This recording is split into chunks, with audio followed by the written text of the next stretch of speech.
તરફ Deesa factory blast કેસમાં હવે તપાસનો ધમધમાટ યથાવત જોવા મળી રહ્યો છે। એસઆઈટીની રચના બાદ ટીમ ડીસા પહોંચી હતી। સર્કિટ હાઉસ ખાતે અધિકારીઓ સાથે બેઠક યોજાઈ। સમગ્ર કેસની ઝીણવટભરી તપાસ કરવામાં આવશે।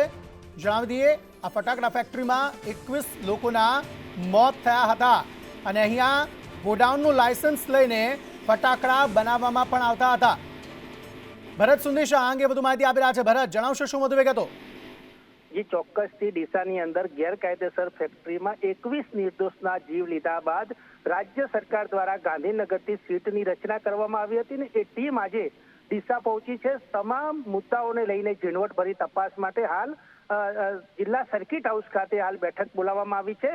જિલ્લાના તમામ અધિકારીઓને સાથે રાખીને હાલ બેઠક શરૂ કરી છે ને ત્યારબાદ આ ટીમ ઘટના સ્થળની મુલાકાત લેશે ને ત્યારબાદ સિવિલ હોસ્પિટલની મુલાકાત લેશે।